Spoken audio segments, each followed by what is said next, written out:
എല്ലാവർക്കും നമ്മുടെ പുതിയ വീഡിയോയിലേക്ക് സ്വാഗതം. ഇന്ന് നമ്മൾ ചെയ്യുന്നത് ഒരു നെയ്ച്ചോറിൻ്റെ റെസിപ്പിയാണ് കേട്ടോ. ആദ്യമായിട്ട് നെയ്ച്ചോറ് ഉണ്ടാക്കുന്നവർക്ക് പോലും നല്ല പെർഫെക്റ്റ് ആയിട്ട് ഉണ്ടാക്കാൻ പറ്റിയ ഒരു റെസിപ്പിയാണ് ഇട്ടത്. അതിന് വേണ്ടി ഞാനിതാ ജീരകശാല റൈസാണ് എടുത്തിരിക്കുന്നത്. അത് ഞാൻ 20 മിനിറ്റ് നല്ല കഴുകി വൃത്തിയാക്കി വെച്ചിട്ടുണ്ടായിരുന്നു കുതിർക്കാൻ വേണ്ടിയിട്ട്. അപ്പോൾ അത് നല്ല രീതിയിൽ കുതിർന്ന് കിട്ടിയിട്ടുണ്ട്.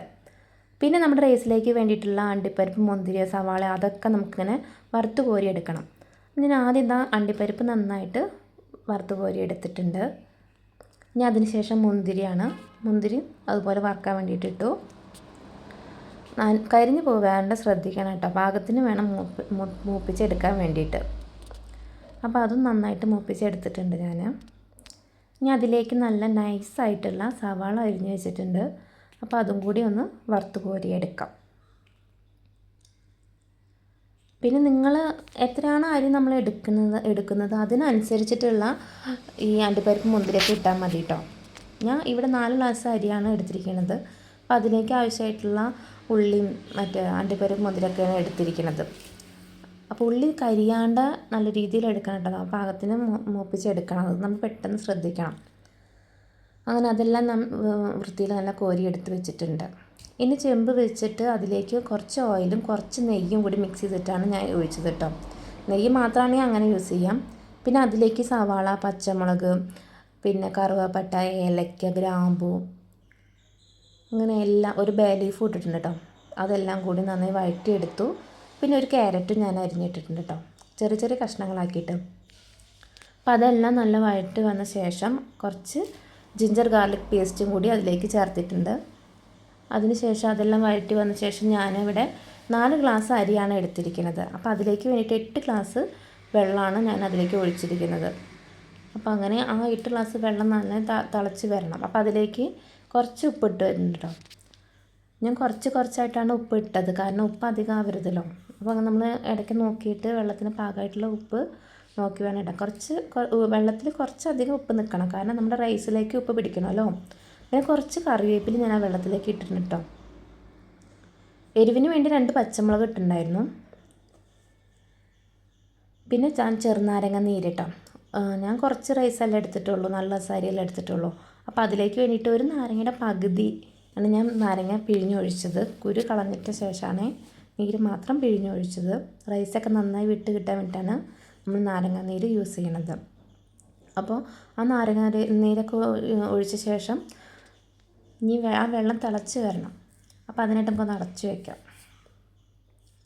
അങ്ങനെ ആ വെള്ളമൊക്കെ നന്നായി തിളച്ച് വന്നിട്ടുണ്ട് കേട്ടോ. അപ്പോൾ ഈ തിളച്ച വെള്ളത്തിലേക്ക് വേണം നമ്മൾ ഒരു റൈസ് ഇട്ട് കൊടുക്കാൻ വേണ്ടിയിട്ട്. കുറച്ചായിട്ടാണ് ഞാൻ ഇട്ട് കൊടുക്കുന്നത് കേട്ടോ. അങ്ങനെ ആ റൈസൊക്കെ ഇട്ട് കൊടുത്ത് നന്നായിട്ടൊന്ന് ഇളക്കി കൊടുക്കണം കേട്ടോ.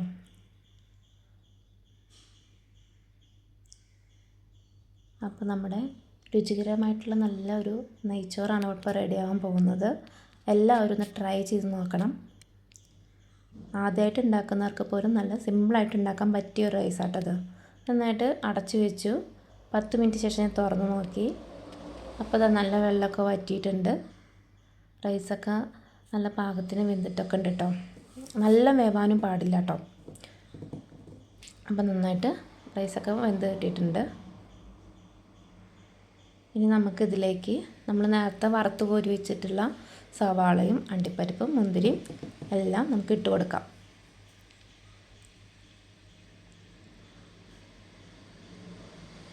ഇനി അതിന് ശേഷം ഞാനവിടെ നല്ല കഴുകി വൃത്തിയാക്കി വെച്ചിട്ടുള്ള മല്ലിയിലയുണ്ട്, അത് കുനുകുനാന്ന് അരിഞ്ഞ് വെച്ചിട്ടുണ്ട്. അപ്പോൾ അതും കൂടി നമുക്കിതിലേക്ക് ഇട്ട് കൊടുക്കാം.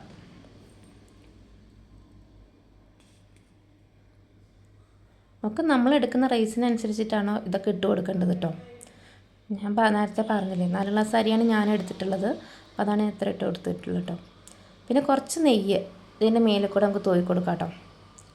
ഇനി നമുക്ക് നന്നായിട്ട് അടച്ചു വയ്ക്കാം. ഞാനൊരു 10 മിനിറ്റ് ശേഷം തുറന്ന് നോക്കിയതാണ്. നമ്മുടെ നല്ല നെയ്ച്ചോറ് ഇവിടെ റെഡി ആയിട്ടുണ്ട് കേട്ടോ.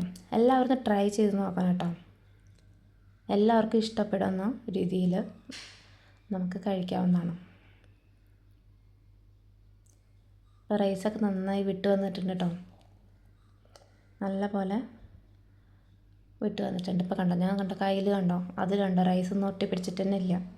പിന്നെ നമ്മൾ നെയ്യ് അത്യാവശ്യം നമ്മൾ പറഞ്ഞില്ല, തൂവി കൊടുക്കുമ്പോൾ ഒത്തിരി നേരത്തെ തൂവി കൊടുത്താൽ മതി. പിന്നെ ഇതിലേക്ക് വേണ്ടിയിട്ടുള്ള ബീഫ് കറിയാണ് ഞാൻ ഇവിടെ വെക്കാൻ പോകുന്നത്. ബീഫ് നല്ല കുറച്ച് അത്യാവശ്യം വലുപ്പമുണ്ട് കേട്ടോ. 1 കിലോ ബീഫാണ് ഞാൻ എടുത്തിരിക്കുന്നത്. അപ്പോൾ അതിലേക്ക് കുറച്ച് മഞ്ഞൾപ്പൊടി, കുറച്ച് ഇഞ്ചി വെളുത്തുള്ളി ചതച്ചത്, പിന്നെ കുറച്ച് ഉപ്പ്,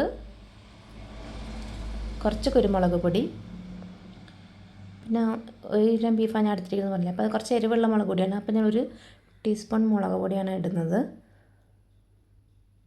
പിന്നെ ഇത് നമുക്ക് നന്നായിട്ട് കൈ വെച്ചിട്ട് തന്നെ നന്നായിട്ടൊന്ന് തിരുമ്മി കൊടുക്കണം കേട്ടോ. കാരണം നമ്മൾ ഫ്രിഡ്ജിലൊന്നും നമ്മൾ വെക്കുന്നില്ലല്ലോ, അപ്പോൾ തന്നെ നമ്മൾ കഴുകിയെടുക്കുക, വെക്കുക, അങ്ങനെയാണല്ലോ. അപ്പോൾ നന്നായിട്ട് തിരുമ്മി കൊടുക്കുക. നന്നായി തിരുമ്മി കൊടുത്ത ശേഷം വേണമെങ്കിൽ ഇതിലേക്ക് നമുക്ക് ചെറിയ ഉള്ളി ഇടാം കേട്ടോ. ഞാൻ ഇടുന്നില്ല, ഇട്ട് കൊടുക്കാം. പിന്നെ കുറച്ച് വെള്ളം കൂടി ഞാൻ ഒഴിക്കുന്നുണ്ട്, കാരണം കുറച്ച് അത്യാവശ്യം വലിയ പീസാണ്. അപ്പോൾ അത് വേവാൻ വേണ്ടിയിട്ട് കുറച്ച് വെള്ളം ഒഴിച്ച് കൊടുക്കുന്നുണ്ട്. അപ്പോൾ അവിടെ വേവിക്കാൻ വെച്ചു. ഇനി നമുക്ക് ഇതിലേക്ക് വേണ്ടിയിട്ടുള്ള ഗ്രേവി ഉണ്ടാക്കാൻ നോക്കാം. അപ്പോൾ അതിനിതാ ഉരുളി വെച്ചിട്ട് ഞാൻ അതിൽ വെളിച്ചെണ്ണയാണ് യൂസ് ചെയ്യുന്നത് കേട്ടോ. വെളിച്ചെണ്ണ നന്നായി ചൂടായ ശേഷം അതിലേക്ക് സവാള നേരത്തെ അരിഞ്ഞ് വെച്ചത് ഇട്ട് കൊടുത്തു. സവാള നന്നായി വഴറ്റി വന്ന ശേഷം അതിലേക്ക് കുറച്ച് കറിവേപ്പില ഇട്ട് കൊടുത്തു. അപ്പോൾ ആ കറിവേപ്പിലൊക്കെ മൂത്ത ശേഷം ഞാൻ അതിലേക്ക് കുറച്ച് വെളുത്തുള്ളിയും ഞാൻ കുറച്ച് മറ്റേ കറുവപ്പട്ടി പെരുംജീരകമാണ് ഞാൻ ഇട്ടത് കേട്ടോ. അപ്പോൾ അതൊന്ന് മൂത്ത ശേഷം 2 പച്ചമുളക് ഞാൻ കീറിയിട്ടു. പിന്നെ കുറച്ച് ഇഞ്ചി വെളുത്തുള്ളി ചതച്ചതും കൂടി ഇട്ടു. നന്നായി വഴറ്റിയെടുക്കുക. പിന്നെ കുറച്ച് ഉപ്പ് ഞട്ടുണ്ടായിരുന്നു കേട്ടോ നേരത്തെ. പിന്നെ ഇതിലേക്ക് വേണ്ടിയിട്ടുള്ള പൊടികളാണ് ഇടുന്നത്. അപ്പോൾ ഉള്ളി നന്നായി മൂത്ത ശേഷം നമുക്കിതാ മല്ലിപ്പൊടി, മുളക് പൊടി, കുറച്ച് കാശ്മീരി ചില്ലി പൗഡർ, പിന്നെ ഗരം മസാല എല്ലാം ഇട്ട് കൊടുത്ത് നന്നായിട്ട് വഴറ്റിയെടുക്കാം. അപ്പോൾ ആ പൊടികളൊക്കെ ഒന്ന് മൂത്ത് വന്നിട്ടുണ്ട്. ആ പൊടികൾ മൂത്ത ശേഷം നമുക്ക് ഒരു തക്കാളി, ഞാൻ പറഞ്ഞില്ലേ 1 കിലോ ബീഫാണ് ഞാൻ എടുത്തിരിക്കുന്നത്. അപ്പോൾ 1 തക്കാളി ഞാൻ എടുത്തിട്ടുള്ളൂ. ആ 1 തക്കാളി നന്നായി മൂത്ത ശേഷം വേവിച്ച് വെച്ചിട്ടുള്ള ബീഫ് നമുക്ക് ഇതിലേക്ക് ഇട്ട് കൊടുക്കാം. ബീഫ് നന്നായിട്ട് വെന്തിട്ടുണ്ട് കേട്ടോ.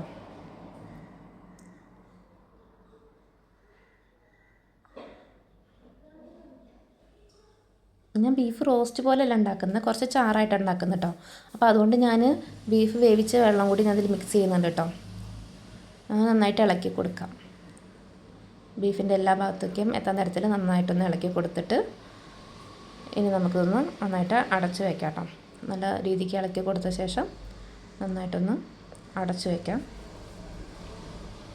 ഇങ്ങനെ ഒരു 10-15 മിനിറ്റ് കഴിഞ്ഞ ശേഷം ഞാൻ തുറന്നു. അപ്പോൾ അത്യാവശ്യം വെള്ളമൊക്കെ ഒന്ന് വറ്റി വന്നിട്ടുണ്ട്. ഈ വെള്ളം നമുക്ക് ആവശ്യമാണ് കേട്ടോ, ഈ ചാറ് വേണം ഇതിൽ, കാരണം കറിയായിട്ട് കഴിക്കാൻ തരത്തില്ലേ. പിന്നെ ഇതിലേക്ക് കുറച്ച് ഞാൻ കറിവേപ്പിലയും മല്ലിയിലൊക്കെ വിതറി കൊടുക്കുന്നുണ്ട്. നമുക്ക് വീണ്ടും ഒന്ന് അടച്ച് വയ്ക്കാം.